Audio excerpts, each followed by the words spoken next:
है ना। हम इजीली कह देते हैं हम अनंत काल से भटक रहे हैं, जीव अनंत काल से भटक रहा है, राइट। लेकिन अनंत काल कितना अनंत काल, जब हमें रियलाइज नहीं होगा ना, तब तक हम इससे बचने का उपाय नहीं ढूंढेंगे। क्योंकि हमें ले देकर उसमें जो वो, आपने संसार वृक्ष की कथा सुनी होगी ना। Did everybody heard the story of संसार वृक्ष? हाथ रेस करके जरा आइडिया दे दें। संसार वृक्ष सभी ने सुना है? हाँ, रुक्मणी आंटी सेड यस। हाँ, जैजरी चारू वही वाला ना जो वृक्ष बना हाँ हुआ है, उसके ऊपर हाँ, 2 हाथी हैं बिल्कुल और फिर बिल्कुल। वो 2 चूहे। वो बिल्कुल सब तो सही है।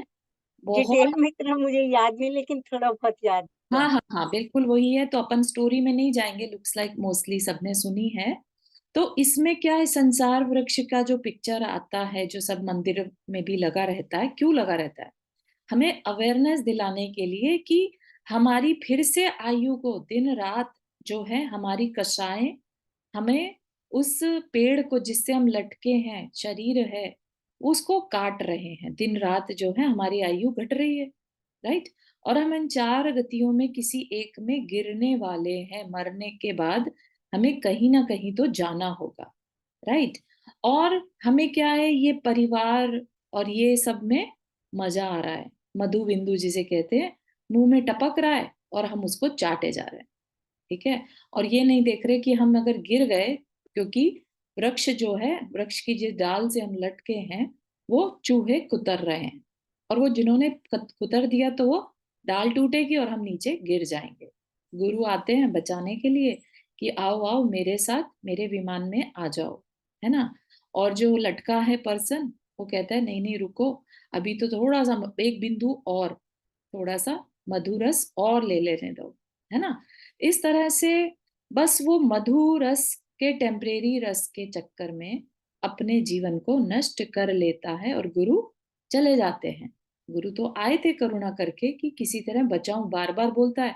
जैसे ही मधु बिंदु बंद होता है, फिर चिल्लाने लगता है कोई बचाओ कोई बचाओ, है ना। गुरु को याद करता है, भगवान को याद करता है, और वो आते भी हैं बचाने। लेकिन इसको फिर से बिंदु मिल जाता है वो मधु रस का, तो फिर से चाटने में लग जाता है कि नहीं नहीं अभी मजे लेने दो। ऐसा ही हमारे साथ भी होता है ना। दुख आता है, हम लोग दुख में तो बहुत परेशान हो जाते हैं, भगवान किसी तरह बस इस दुख से निकाल दो, है ना। हम ये करेंगे, हम वो करेंगे, लेकिन हम इस दुख से छूटना, परमानेंट इलाज नहीं चाहते, ठीक है ना। जब हम शांति पथ प्रदर्शन पढ़ रहे थे, तो उसमें एक एग्जाम्पल या एक कथानक दिया था कि जो एक देव ने टेस्टिंग के लिए कि एक सेठ जी, जिनके की 10 कारखाने थे और 4 पुत्र थे, और हर टाइम पूजा पाठ करते थे, और मुझे मोक्ष मिल जाए भगवान, मुझे मोक्ष मिल जाए, ऐसे उनके अंदर से, मतलब जो भी है, तो पूजा के बाद कहते थे।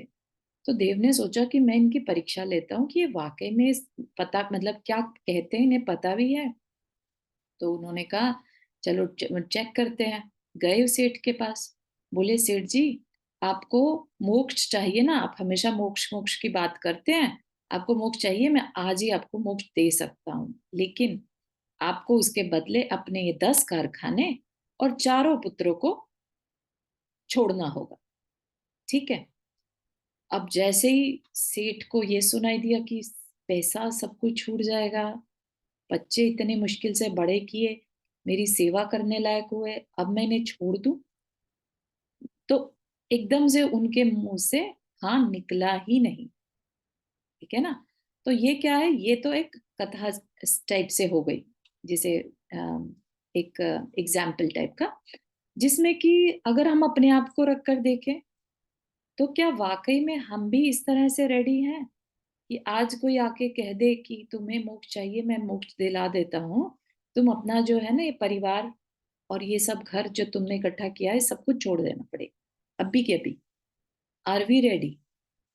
एकदम से अंदर से मन भी नहीं बन पाएगा।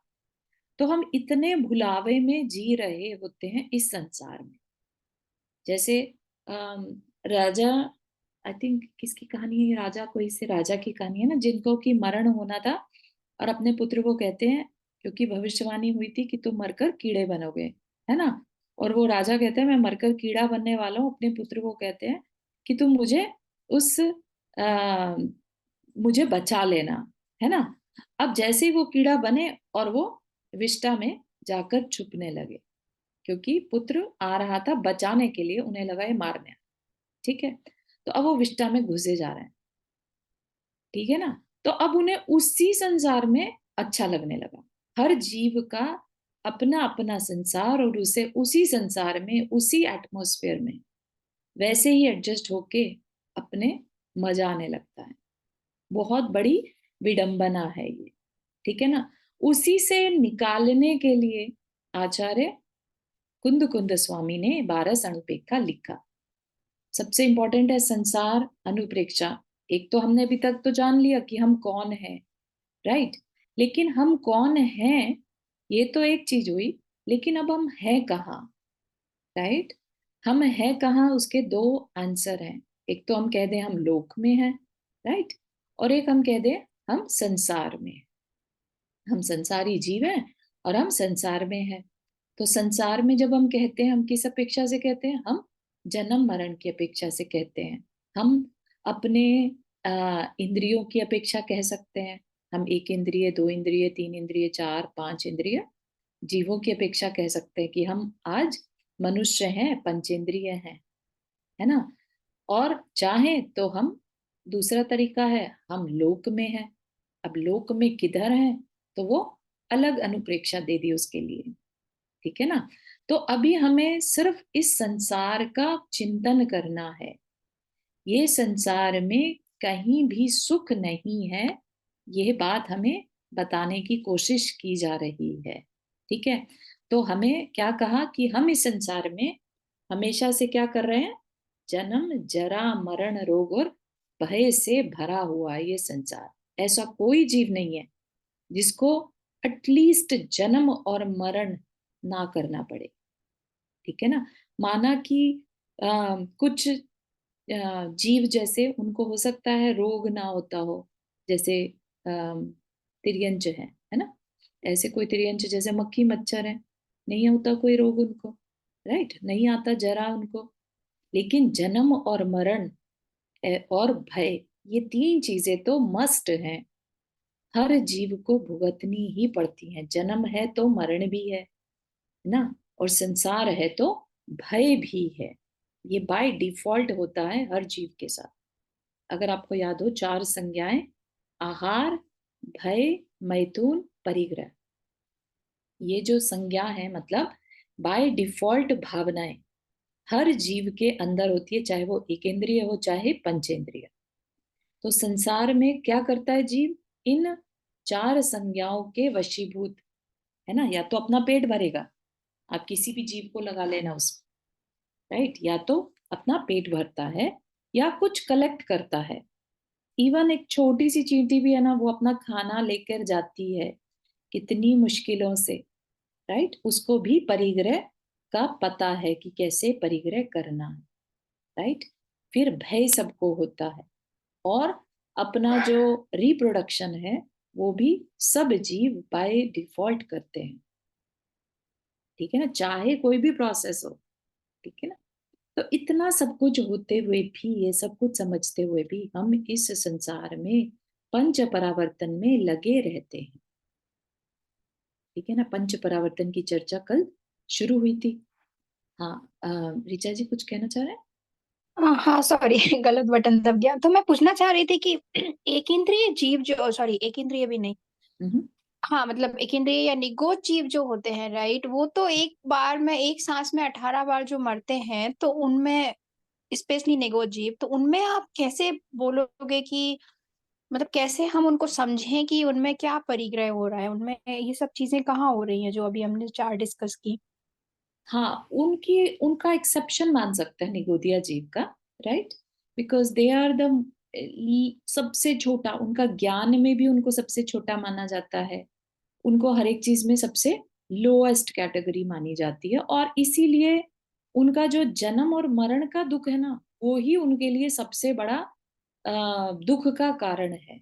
उन्हें एक श्वास में 8-10 बार, 18 बार एक श्वास में इतने जन्म मरण का दुख उठाना पड़ता है। ठीक है ना? तो उनकी तो कैपेसिटी। उनमें हाँ, तो उनमें बाकी आहार और पता नहीं मतलब जो हाँ आहार हाँ, विहार और करेक्ट वो सब तो नहीं होता होगा ना? करेक्ट, ऐसा जानने में नहीं आता है ना? ये चार चीजें उनमें हो घटित होती हूँ ऐसा नहीं है। लेकिन बाकी जो इंद्रियां, जो एक इंद्रिय, चाहे वो वनस्पति कायिक से चालू करिए, है ना?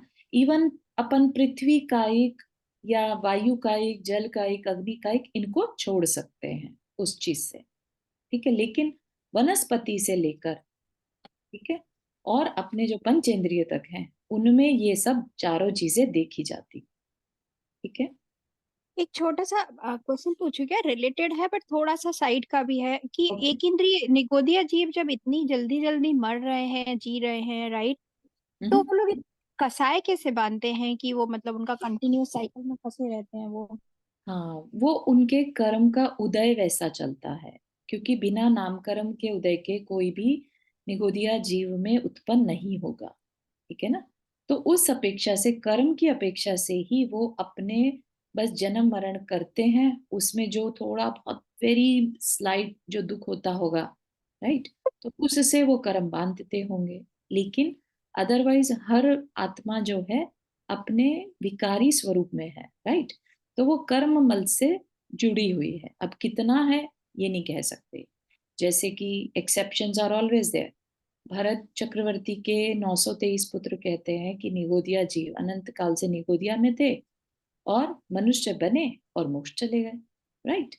तो exceptions can always be there, but in reality अगर कोई एक बार निगोदिया जीव बन गया तो बहुत लंबे समय तक निगोद में रहता है। ये एक्चुअली जीव क्या बहुत सूक्ष्म है। हम्म। जो निगोदिया जीव है वो जी। हमारे ज्ञान में मतलब अपने सूक्ष्म ज्ञान इतना वो नहीं है, प्रबल कि अपन अपने ये सूक्ष्म चीज जो है अपने ज्ञान में आ सकती है। हम्म। लेकिन वो किसी न किसी ज्ञान का विषय जरूर बनता है। जितने भी गे गे या जितने भी जीव हैं वो किसी न किसी के विषय जरूर बनते हैं। तो ये जो अपने अनंत अनंत भगवान है उनके केवल ज्ञान में सारे झलकते हैं। हाँ। तो उन्होंने कहा है तो ये सत्य है। कई करेक्ट। चीजें अपने को सिद्धांत के हिसाब से अपने को ऐसा मानना पड़ेगा कि यार ये अनंत भगवान ने अपने केवल ज्ञान से कहा है, जिनको तीनों लोग को तीनों समय के हाँ। सारे अनंत जीव हर समय झलकते हैं। तो राइट उन्होंने राइट। कहा तो सही है, ऐसा बिल्कुल मानना पड़ेगा। बिल्कुल। हाँ, बस वो पूछना ही चाह रही कि कहा क्या है। ठीक है ना?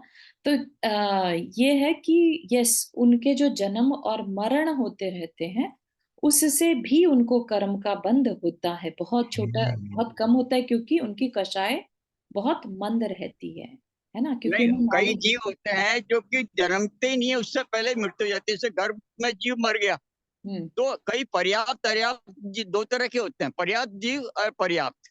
करेक्ट। जिनके पूरे जो है ना शरीर ही नहीं बना उसका पहले डेथ हो जाती है, इसका मतलब थोड़ी है कि उनको जीव नहीं था, जीव तो था।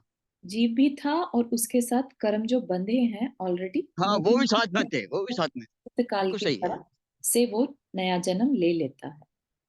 हाँ, तो वो बात बिल्कुल सही है, समझ में आया कि वो जीव हैं, सब कुछ है, राइट, बस और उनमें ज्ञान की बहुत ही मंदता है, हम्म। राइट, मतलब ना के बराबर ज्ञान है। बिल्कुल। बस मुझे जो चीज क्लियर नहीं होती है वो ये कि या शायद कहीं ठीक से मैंने अभी तक पढ़ा नहीं या सुना नहीं कि वो ऐसे क्या मतलब इतनी जल्दी जल्दी जो जीव मर रहा है कि जिसको टाइम ही नहीं मिल रहा है, तो वो कैसे भावों को कैसे करते होंगे? जैसे आपने जो एग्जांपल दिया उसमें उन, या तो ये कहना चाहिए कि उनका प्योर लक था कि वो वहां से प्योर निकल गए, लव था। राइट, और हाँ, सीधा प्योर। इसमें चक्रवर्ती, कर्म क्योंकि फल ही चलता है उनका जो होता है, इसमें अपन कर्म फल ही। व्यवहारिक में किसी ज्ञानी से अपने अपने ज्ञान को कंपेयर करते तो अपन समझते हैं ना यार अपने में कुछ ज्ञान ही नहीं है। अब केवल ज्ञानी किससे अपन कंपेयर करें तो अपन सोचे अपन तो अपने में कुछ ज्ञान ही नहीं है।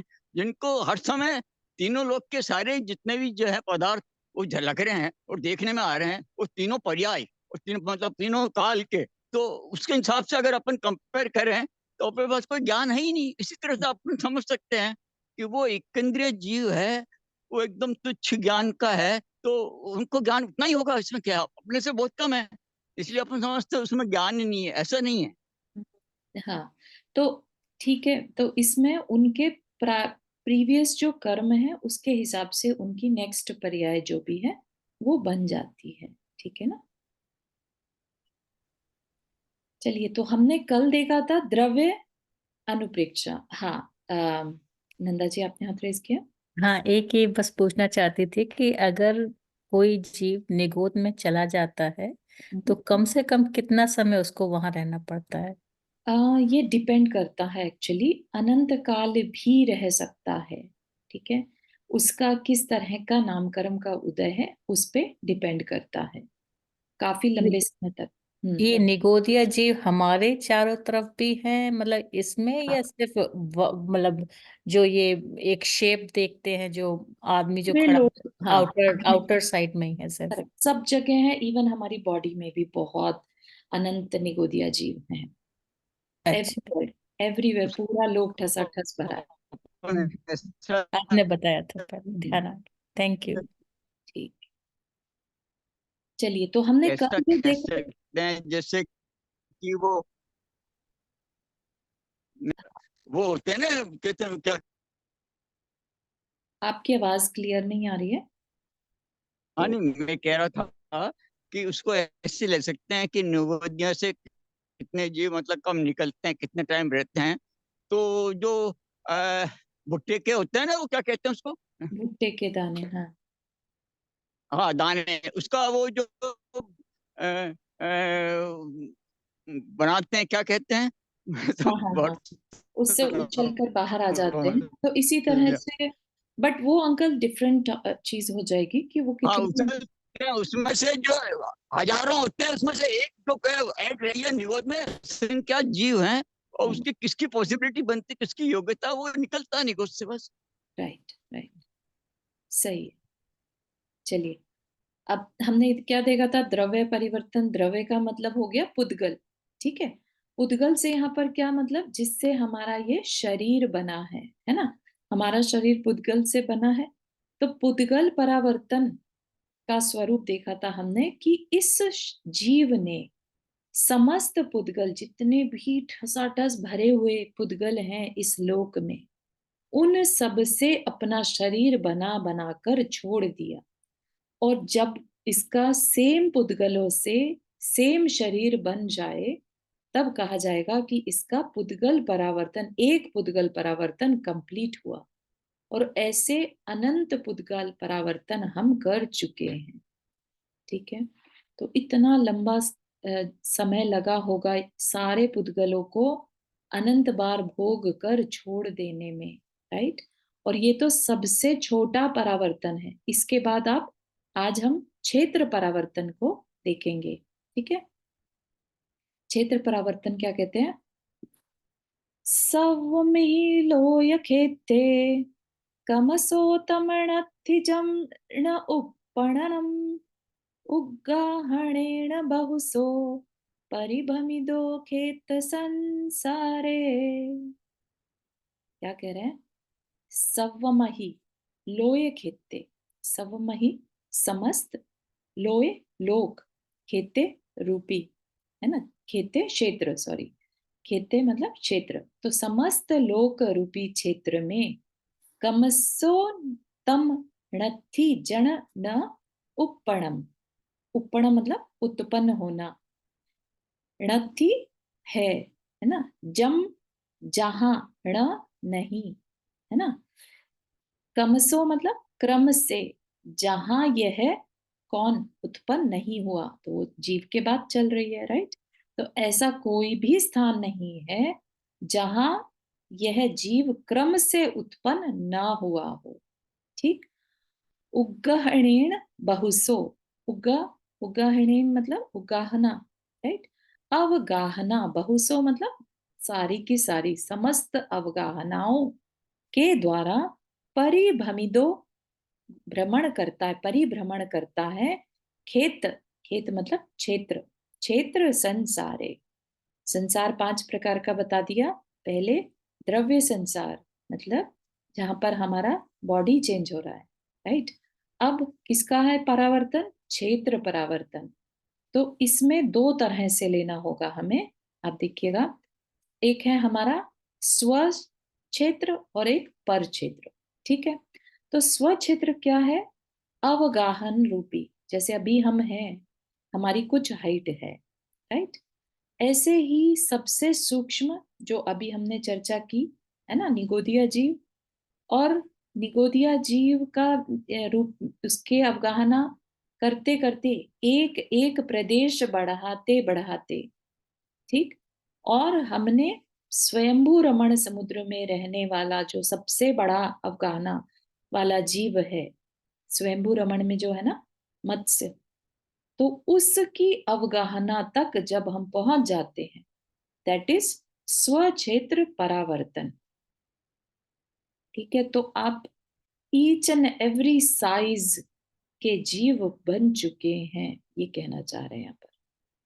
और वह भी क्या कह रहे हैं? क्रम से।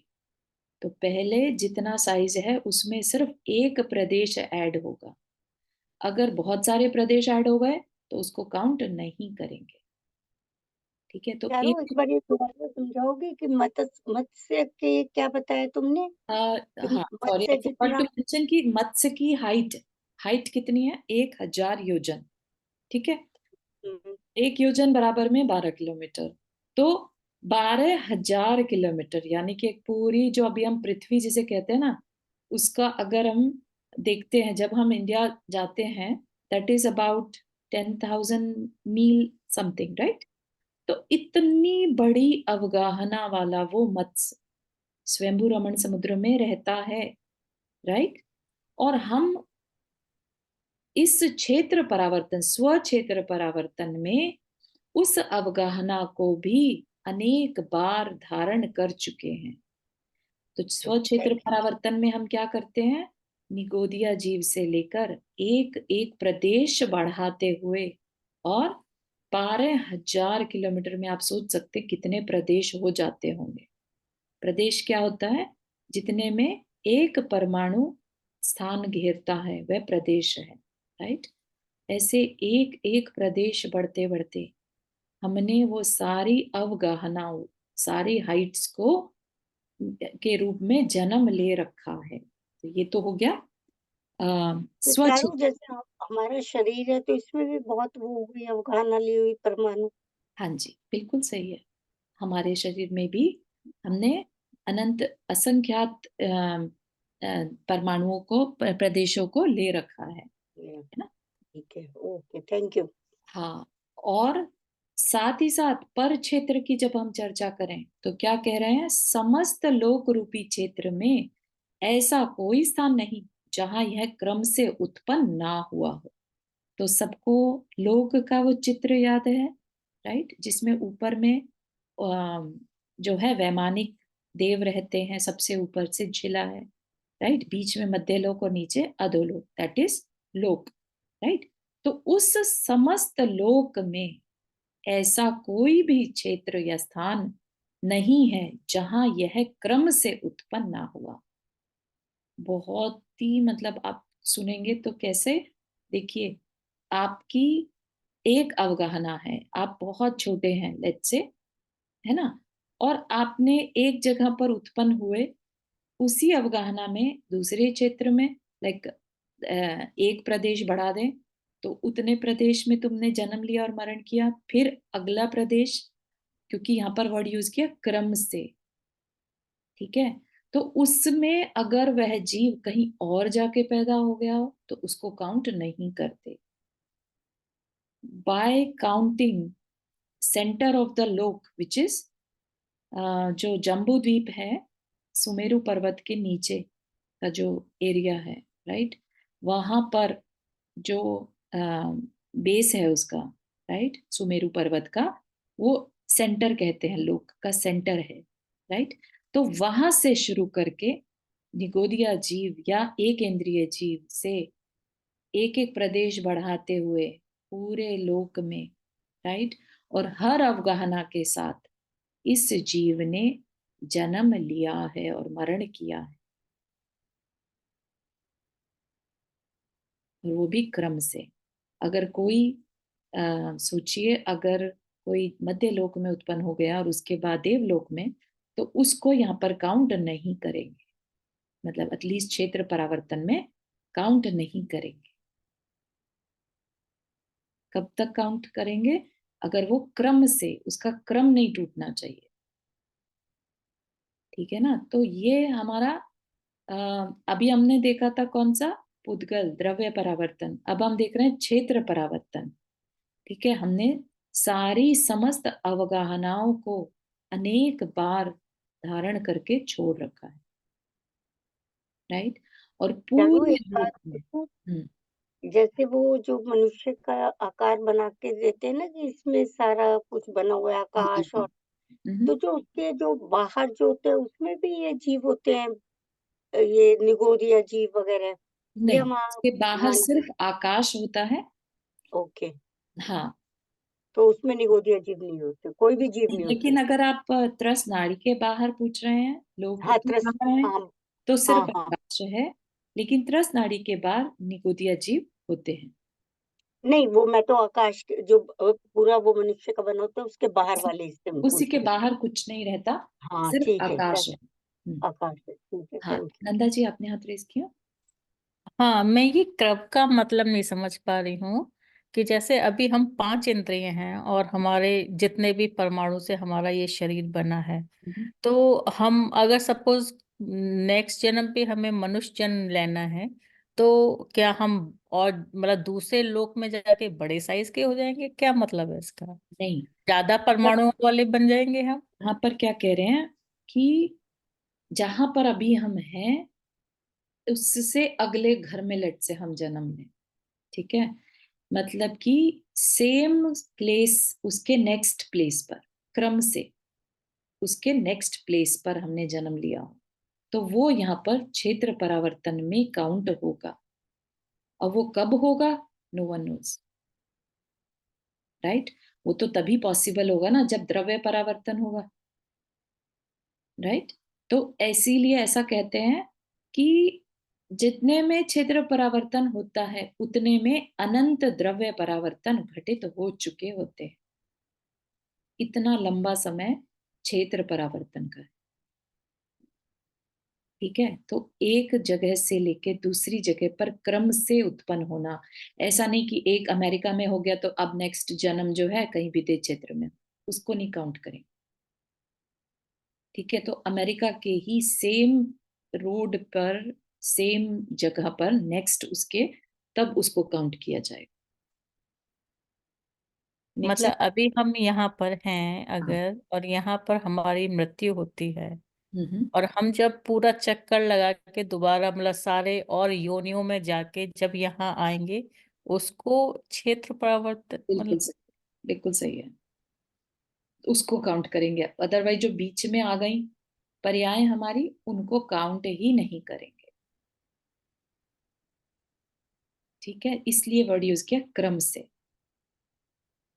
तो बहुत मतलब अपने बियॉन्ड इमेजिनेशन है। इमेजिनेशन है कि सोच ही नहीं पा रहे कि मतलब। और इसको बताने का पर्पस सिर्फ इतना है कि हम ये देखें कि हम कितने लंबे समय से भटक रहे हैं, अब और कितना भटकना है हमें, ठीक है ना? हाँ, रेखा आंटी आपने हाथ रेस किया। हाँ जी।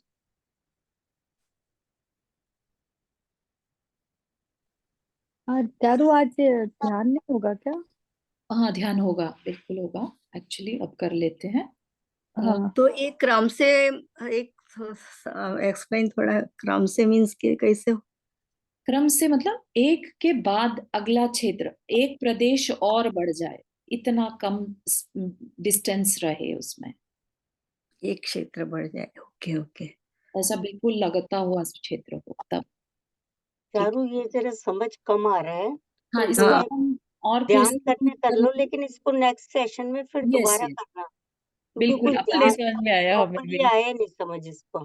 नहीं या आने लायक है भी नहीं ना, क्योंकि इतना अपने दिमाग से बाहर की चीज है ये, कि हम हाँ कितनी भी दिमाग लगा लेंगे बहुत मुश्किल है, बहुत ही बड़ी चीज है ये, हम्म, है ना? तो करेंगे अगेन, फिर से समझेंगे इसको, ठीक है?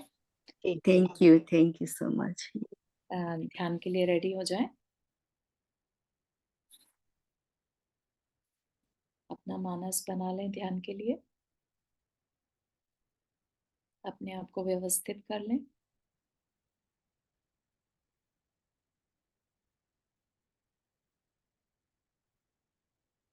गहरी सांस भरते हुए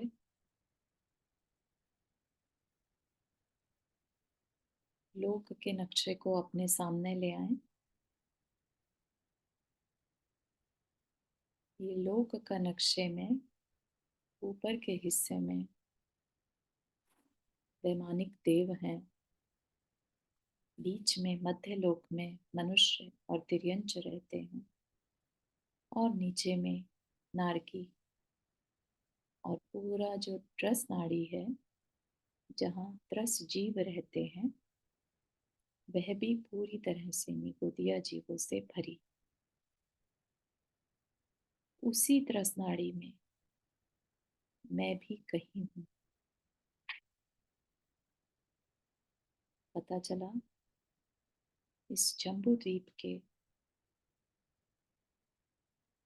छोटे से हिस्से जिसे भरत क्षेत्र कहते हैं, उसमें आर्यखंड में मैं 5.5 फीट की अवगाहना लिए जन्मा हूँ।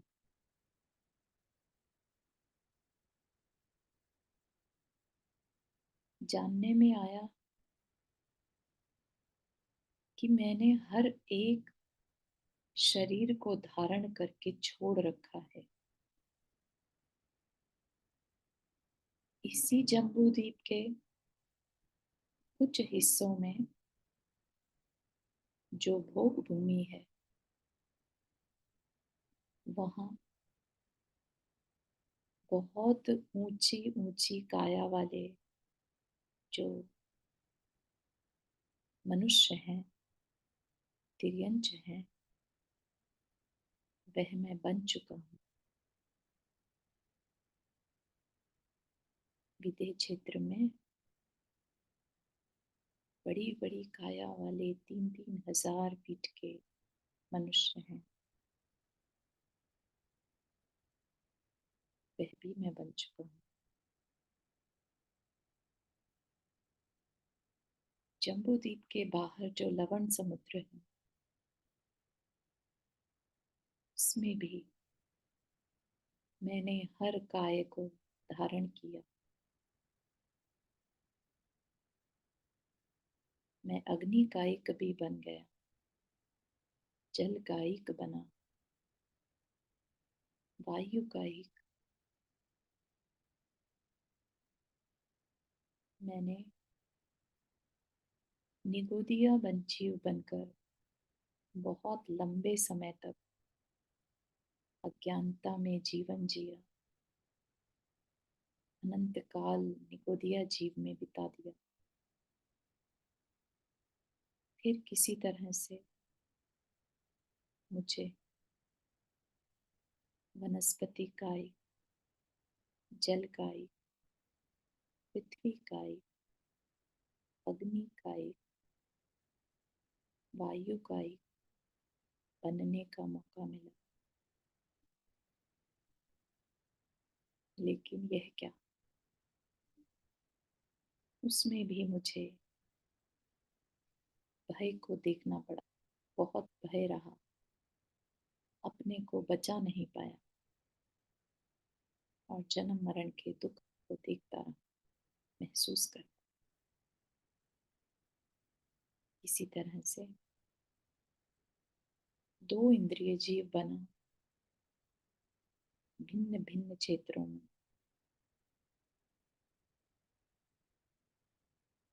मध्यलोक के भिन्न भिन्न क्षेत्रों में, वहां भी जन्म मरण के दुख उठाए। इतनों के द्वारा दबाया गया, मार दिया गया, मेरा सांस घूट दिया गया, तड़प तड़प के मरा।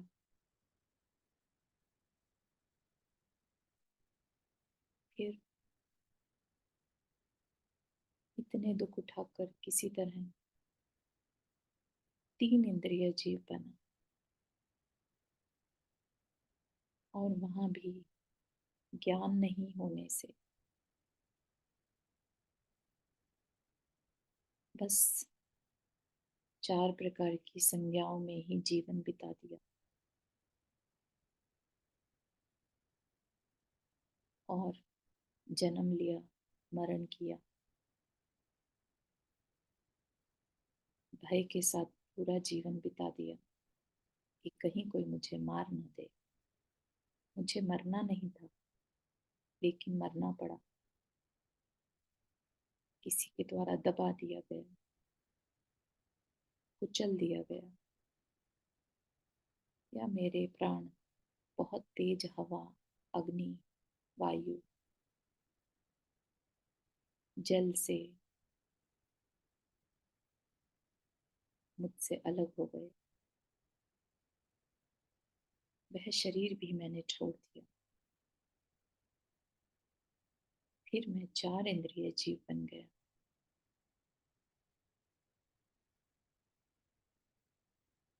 और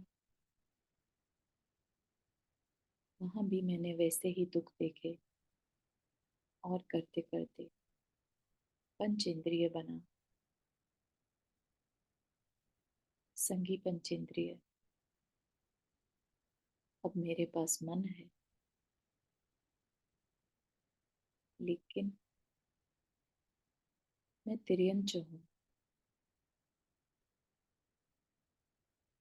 जगह जगह पूरे मध्यलोक में मैंने भिन्न भिन्न क्षेत्रों में जन्म लिया।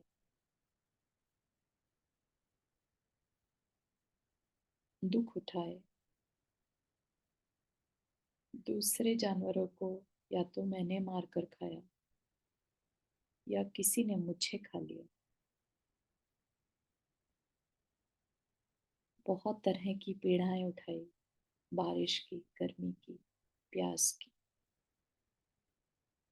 और नहीं तो मनुष्य ने मेरे ऊपर अत्याचार किया, या मैंने हर तरह का तिरस्कार उठाया। इष्ट वियोग को देखा, अनिष्ट संयोग को देखा, लेकिन कुछ कर नहीं पाया। बस कर्म फल को भुगतता रहा, भोगता रहा।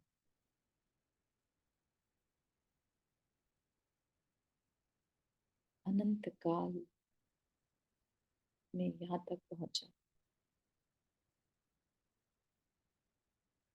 और फिर मनुष्य बना। मनुष्य में भी नीच कुल में उत्पन्न होने से तरह तरह के हिंसा के, पाप के कार्य किए।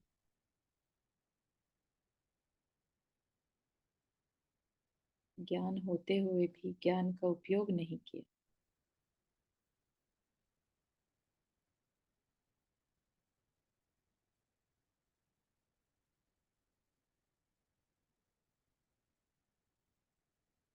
और अपने अज्ञानता के कारण इतनी मुश्किल से पाई हुई मनुष्य आयु को ऐसे ही खो दिया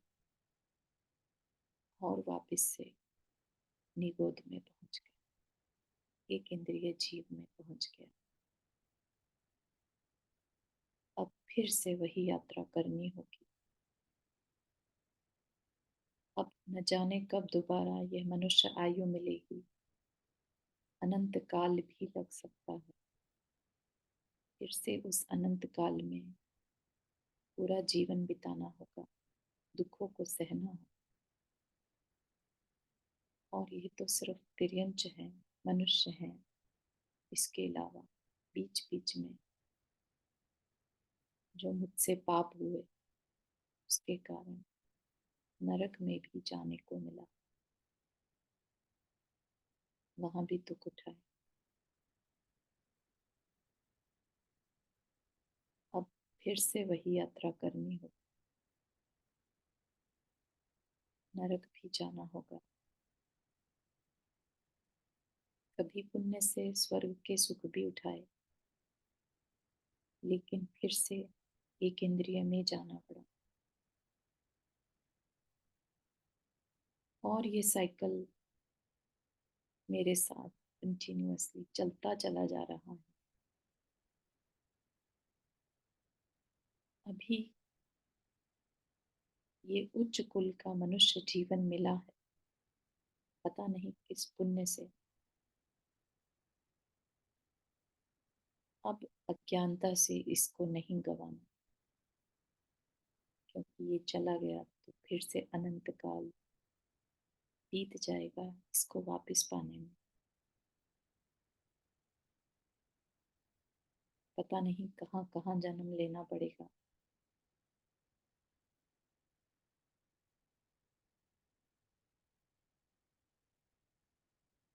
कहते हैं कि चतुर्थ काल में मनुष्य की आयु 1 कोटि पूर्व की हो सकती है। इसका क्या मतलब है? 1 करोड़ पूर्व, और 1 पूर्व में कुछ लगभग 76 लाख करोड़ वर्ष होते हैं। 1 पूर्व में उसको मल्टीप्लाई करेंगे 1 करोड़ से,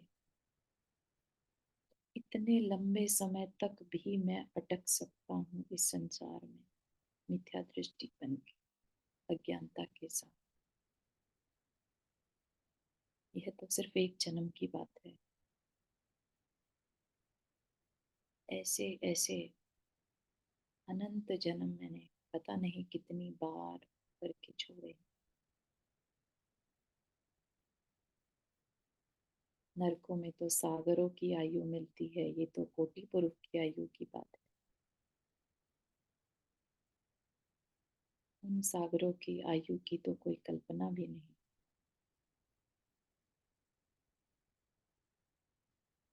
इतना लंबा समय, और मैं तैयारी किसकी कर रहा हूँ? अगले जीवन में मुझे क्या मिल सकता है अगर मैंने अपनी कषायों को इसी तरह कंटिन्यू किया? इस संसार से अगर मेरे अंदर भय उत्पन्न नहीं हुआ, संवेग उत्पन्न नहीं हुआ, मैंने अपने आप को अगर नहीं पहचाना, इतना उच्च कुल मिलने के बाद भी, तो धिक्कार है इस जीवन पर।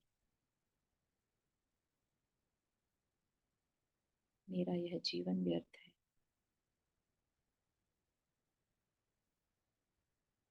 इतने अच्छे गुरु मिलने के बाद जो हमें द्वादश अनुप्रेक्षा बता रहे हैं कि कैसे ना कैसे निकल जाओ इस संसार से, छूट जाओ इस संसार से, नहीं तो फिर ये साइकिल अनंत काल तक चलता रहेगा, चलता रहेगा। और हर काल में, हर पर्याय में जन्म मरण का दुख उठाना ही पड़ेगा।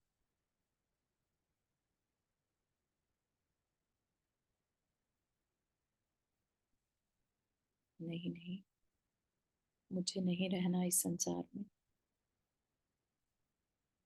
अभी मेरे पास जो कुछ वर्ष बाकी हैं, ज्यादा से ज्यादा 20-30 वर्ष, मुझे अब इन वर्षों को, ईच एंड एवरी मोमेंट को इस संसार से छूटने के लिए प्रयत्न पुरुषार्थ में लगाना। द्वादश अनुप्रेक्षा का साथ नहीं छोड़ना। अपनी आत्मा की शरण लेनी। जिसने भी शरण ली, चाहे मोमेंटरी, वो इस संसार से छूट जाता है। इसलिए मुझे भी अपनी आत्मा की शरण लेनी है, और इस संसार जिसकी जानकारी मुझे मिल रही है उससे छूटना। इसी भावना के साथ आप अपने हाथों को रगड़कर आंखों पर लगा लें।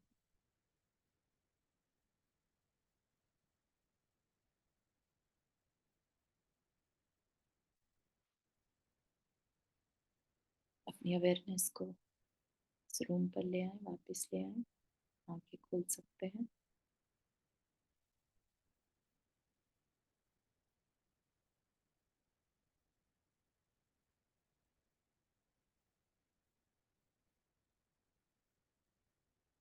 ठीक है, आज के लिए इतना ही रखते हैं।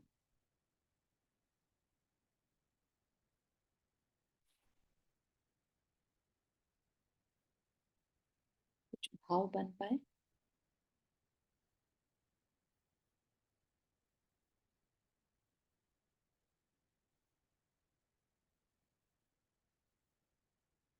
एनीबॉडी? चारू जी, आप शेयर करेंगे? हाँ, थोड़ा सा कंफ्यूजिंग सा है, मतलब अभी जैसे अ, मन में बहुत सारी चीजें आ रही हैं। हम्म, अ, तो उसमें ये भी मुझे सोचती हूँ मैं कि जैसे अगर मान लो अभी हम इन सब चीज़ों के बारे में सोच रहे हैं, पर किसी वजह से हम नहीं आगे बढ़ पाते हैं, तो फिर एक और चक्र पूरा करेंगे, उसके बाद शायद मतलब कभी मौका मिलेगा ऐसा, हम्म, या मतलब ये बहुत सारी थॉट्स चल रही हैं इस समय। मेरे भी मन में चल रहे हैं। कभी कभी ये भी होता है कि कोई बच्चा जन्म लेता है और वो बताता है कि वो पिछले जन्म में ये था, मतलब बहुत सारे, तो ऐसा लगता है कोई जीव वापस आ गया। तो क्या उसका साइकिल इतनी जल्दी खत्म हो गया? नहीं नहीं नहीं, साइकिल खत्म नहीं हुआ। वो आ सकता है, आसपास के परिवार में जन्म ले लिया उसने क्योंकि उसकी बहुत तीव्र इच्छा थी, है ना? तो वो साइकिल खत्म होना नहीं कहते। ठीक है, अभी उसकी अनंत की यात्रा चल रही है। उसने इतनी तीव्र इच्छा करी इसी संसार में जन्म लेने की, राइट? तो कहाँ से उसका संसार छूटेगा? ठीक है ना, उसका मोह बहुत तीव्र था। तो हम्म।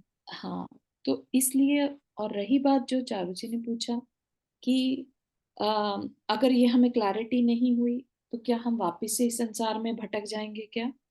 तो अपने को क्लैरिटी तो लानी ही है ना? उसका तो जवाब यही रहेगा कि क्लैरिटी नहीं आएगी तो चिंतन कैसे करें? करेक्ट? चिंतन नहीं कर पाएंगे तो मन को नहीं टिका पाएंगे। मन को टिकाना बहुत जरूरी है। मन टिकेगा तब जाके हमारे चिंतन से हम अपने अंदर सम्यक्त्व को उत्पन्न कर पाएंगे। सम्यक्त्व ही हमारे संसार को काटने का एकमात्र तरीका है, और कुछ नहीं। तो इसके लिए तो मतलब हम जैसे ये सारी थॉट्स जितना ज़्यादा हम जानने की कोशिश कर रहे हैं, उतना ज़्यादा डिफरेंट टाइप की थॉट्स आती जा रही हैं। ओके। तो, वो तो मतलब ऐसा लग रहा था कि हम पढ़ेंगे तो क्लैरिटी बढ़ेगी। अभी तो मुझे ऐसा लग रहा है कि मैं बहुत ज़्यादा और कंफ्यूज हो गई हूँ। मतलब बहुत सारे थॉट्स चलते हम्म। कभी जैसे मतलब जैसे आज सुबह मैं बैठी थी तो मैं को विचार आ रहा था कि अ, अचानक से ये थॉट आई कि जब अग्नि भी जीव है, तो यानी हमारे सन में भी बहुत ज़्यादा जीव हैं, तो कभी हम भी वहाँ हुए होंगे। तो ये सारी मतलब जितना इन चीज़ों को सोच रहे हैं उतने ज़्यादा थॉट्स आ रहे हैं। तो क्या ये सारे थॉट्स आने चाहिए, या फिर वो थॉट आने चाहिए कि हम अ अच्छा, उन चीज़ों पे फ़ोकस करें जिनसे हम आगे बढ़ सकते हैं? बहुत सुंदर।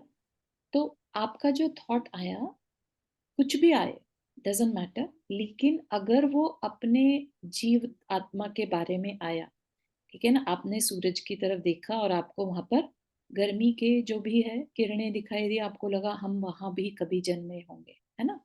तो इस तरह से जो विचार आता है ना, उससे हमारे शास्त्र में धर्म ध्यान कहा है, संस्थान विजय। ठीक है, हम कहाँ कहाँ जन्मे हैं, ऐसा विचार करना धर्म ध्यान है। और धर्म ध्यान हमारे लिए हितकारी बताया है। हमें किससे बचना है? आर्त ध्यान और रौद्र ध्यान से। ठीक है, तो अगर ऐसा विचार आ भी रहा है तो उसे आने दीजिए, क्योंकि उससे क्या होगा, हमारा संवेग, जो संसार के प्रति भय है, वो दृढ़ होगा। ठीक है, वो रीइंफोर्स होगा। उसमें कोई भी प्रॉब्लम नहीं है। इनफैक्ट वो आपके कल्याणकारी रास्ता दिखाता चला जाएगा। तो आपको बहुत सारे थॉट्स आ सकते हैं, ऐसा नहीं है कि सिर्फ थॉट एक ही तरह का आ सकता है। ठीक है ना? धर्म ध्यान 4 तरह के बताए हैं। एक तो है हमारे कर्म के फल का चिंतन करना, कि आज हमारी लाइफ में अगर दुख आया है तो ये किस कर्म की वजह से आया है, ऐसा चिंतन करना भी हमारा धर्म ध्यान है। ठीक है ना।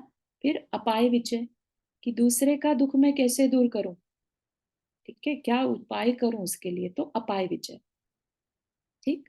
विपाक विचय हो गया, अपाय विचय हो गया, एक है आज्ञा विचय। जिनेंद्र भगवान ने ऐसा कहा है इसलिए मुझे ऐसा करना है। ठीक।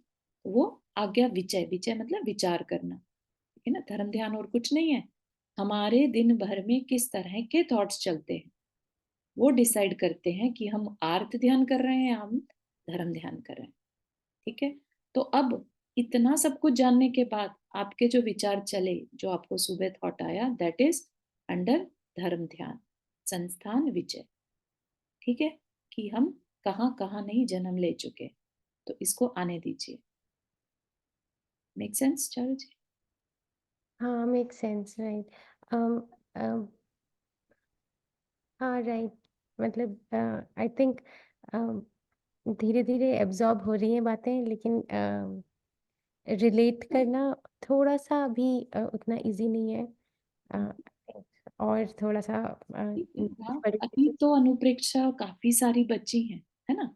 जब अपन सारी देख लेंगे ना कि किसमें क्या बताया है, क्योंकि ये सब चिंतन दिए जा रहे हैं, राइट।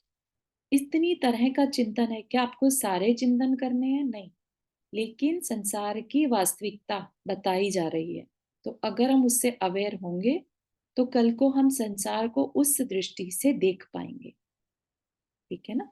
ये दृष्टि हर एक को नहीं मिलती है, बहुत फॉर्चुनेट होते हैं, उन्हीं को ये दृष्टि मिल पाती है। ठीक है। तो इसमें अपने को घबराना नहीं है कि अरे बहुत सारा चिंतन हो गया, कंफ्यूजिंग है। इसमें अभी नहीं, लेकिन धीरे धीरे आपको रियलाइज होगा कि कोई एक चिंतन भी इनफ है, और मल्टीपल है तो वो भी इनफ है, लेकिन इन्हीं में से कोई एक हो तो बेटर है। ठीक है, चलिए इतना ही रखते हैं। एंड प्लीज फील फ्री, अपने क्वेश्चंस अगर कुछ हैं तो अगली क्लास में अपन उनको भी डिस्कस कर सकते हैं, बिकॉज हमें ये बहुत अच्छे से समझना है कि क्या चल रहा है, क्योंकि ये सब हमारे साथ हो रहा है, हम कर रहे हैं। ठीक है ना। चलिए, जिनवानी स्तुति। चारू जी, मैं एक क्वेश्चन रिकॉर्डिंग के बाद पूछूंगी। ओके, चलो जिनवानी स्तुति कर लेते हैं। जावाणी के ज्ञान से सुझे लोकालोक, सो वाणी मस्तक धरो सदा देत बुधो। हे जिनवाणी भारती तो जपो दिन रैन, जो तेरा शरण आ गए सो पावे सुख चैन। नौ वर्णन करूं।